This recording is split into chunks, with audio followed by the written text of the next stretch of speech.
Path of Titans is a game full of dinosaurs. Of course, it's a dinosaur game, and well, I found a site recently that said Alderon was the best dinosaur in Path of Titans. Well, I'm going to be giving my opinion today. 10 dinosaurs that I think or recommend that you should play. Now, don't expect this all to be stats galore. Of course, some of them will be, but some of them are just fun to play as well. So other than that, let's get right into the top 10 dinosaurs in Path of Titans.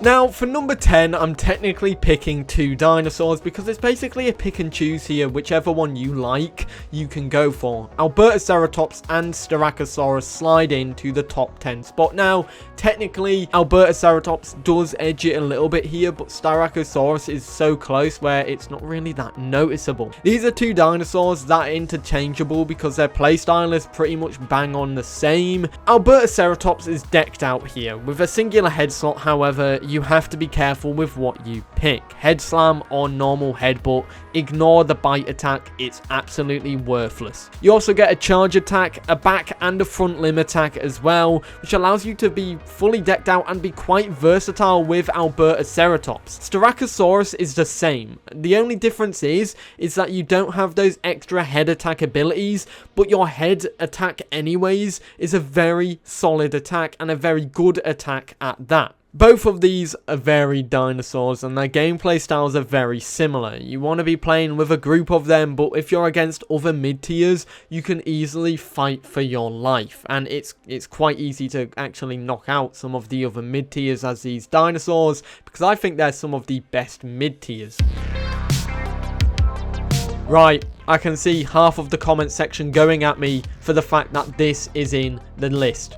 Deinonychus, yes, I know, it's not the best dinosaur in the world, but it's fun. If you like the gameplay style of literally just running around and pecking at people's feet before they can even realize what you're doing and attack you, this is the dinosaur for you. I find this one, I know I rated this really low in my tier list, but I find it just so fun. It's an enjoyable dinosaur to play as, and it's just a little fun piece where you can just run around and just laugh while you bite at people's toes. To add to this, Deinonychus has a beautiful set of skins as well, and that tail fan ability as well, where you get that short boost of speed. You also get the bark, which buffs all of your friendly raptors, and you get an additional speed buff as well. To me, Deinonychus is a fun little guy. Just don't go near the water because the way the collision box is, you're literally swimming anywhere above your knees. And don't expect this thing to tank anything, just expect this to be a group dinosaur where you run around, harass your enemies, and just get them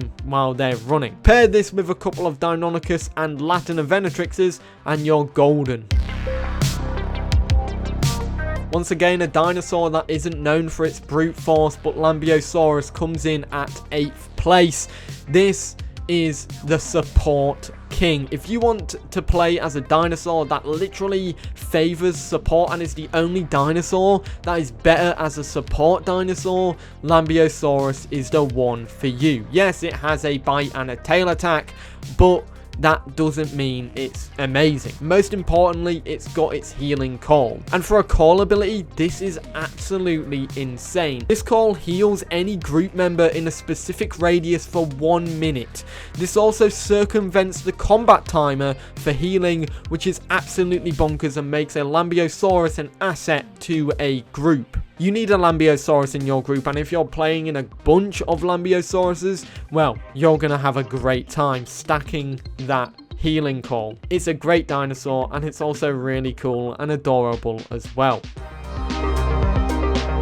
7th place is the lizard from Down Under. This is Megalania. Now, I know there will be a few people here who will be hating me for this and that their precious Metriacanthosaurus isn't in this spot. Well, I have a reason why Megalania has been picked, and I'm sorry, Metri fans, but hear me out for a second. A pack of Megalanias is an annoying thing to deal with. Their low profile means they can dodge at any height-based attacks. For example, the Suchomimus tail attack, Megalania can dodge that unless the Sucho is crouched down. Whereas with a Metri, you're getting bonked on the face, which ideally is going to be hurting you like a ton of bricks. Megalania can also become a swimmer, swimming all the way to the depths to catch food and evade anything on land. Just don't expect to be a competent creature while you're in the water. Yeah, that being said, Megalania is a good placement for 7th, and I definitely recommend it if you want to spec into that Venom playstyle. Clambering in 6th is Stegosaurus, which is the best Stegosaur in the game, which isn't that hard because its competition is Kentro, and Kentro is competently good as a mid-tier, but against Apex's Stegosaurus shine. Stego is an all-around giant, but obviously if Kentro is good at a mid-tier, Stego is a whole different gravy. Once you go into a defensive position, you can use your pivot ability to turn on the spot quickly. Your turn radius goes up massively, and well, you're pretty much golden from there because nothing can get around you. Couple that with a double slot for your tail attack, where you can use a standard tail attack and a charged tail attack, which means you'll be able to do insane amounts of damage and just absolutely wreck your opponent. For a highly defensive herbivore that can use its positions to its advantage, Stegosaurus is the one for you guys who like to deal bleed, be defensive, and even slightly aggressive as well. It's a great all-rounder.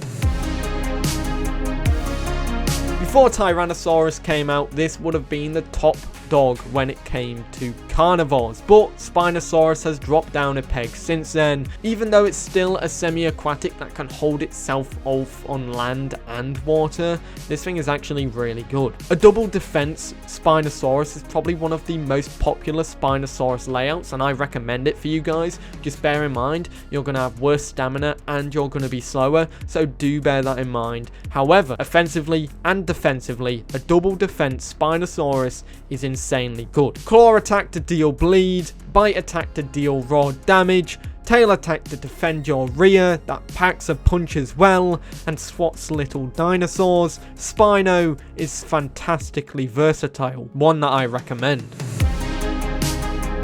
Speaking of something that's good on the land and in the water as well, Dinosaurs is the herbivore for you. If you like a semi-aquatic herbivore that can fish and be very good on land, defensively and aggressively, depending if you're a KOSing herbivore, which, by the way, who hurt you? That being said, Dinosaurs is the dinosaur for you. Of course, we've got 2 more herbivores in this list that are very strong, but this is a semi-aquatic, and by God, it's a good semi-aquatic. It's slower than Spino in the water, but it takes the cake on land. Dinosaurs is a menace if you are able to encounter it, and well, if you're encountering it, don't go near it. It's got sheer power on its side and can deal a deathly blow to any combatants. In a group with other herbivores, Dinosaurs excels, but it can stand its own on its own. It's able to put up a fight and defend itself no matter what. However, be wary in the water. Your turning radius isn't the best, however your claw attack is pretty insane. So yeah, use that claw attack to your advantage, and also that tail attack if they get behind you.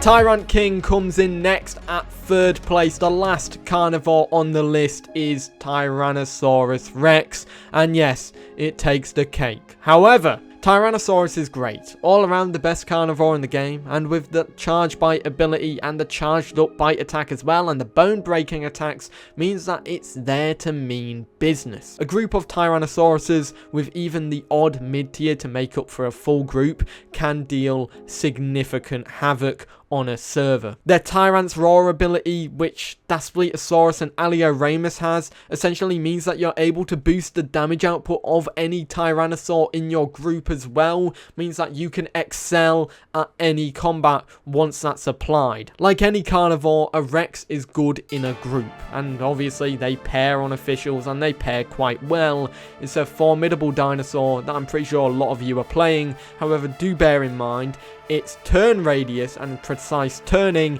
is absolutely dreadful, so that's its weak spot. Do remember that. Now, by popular demand, I've had to reduce this one from number 1 to number 2. However, this is my favourite dinosaur in the game, Eotriceratops. Now, this is a literal tank, or a school bus. Literally, it will run through anything and it won't care while it's doing so. Eotriceratops enjoys decent stamina and stamina regen, albeit its stamina isn't great compared to other herbivores, it can still use it to its advantage. It also enjoys the fact that it's literally got the highest damage outputs in the game, as well as the fact that it's a monster with the health that it has. Oh, and I forgot to mention the fact that you can sharpen your horns and become even more dangerous. You become an even scarier version of what you already were, a demon. Couple this with a tail attack on your rear and you're pretty much defended from all angles. And you've got a charge attack as well, which allows you to hunt down other dinosaurs like a heat-seeking missile. Anything that comes on the end of that charge attack is toast, especially a smaller mid-tier. It's an easy dinosaur to pick up. If you're new to the game and you want a big bruiser to just pick up, click and play, Eotriceratops, once fully grown, is that dinosaur. Obviously, it will work well in a group of herbivores as well. Pair it with a Lambio, pair it with what's next, and you have an insanely strong group that will be causing a lot of issues.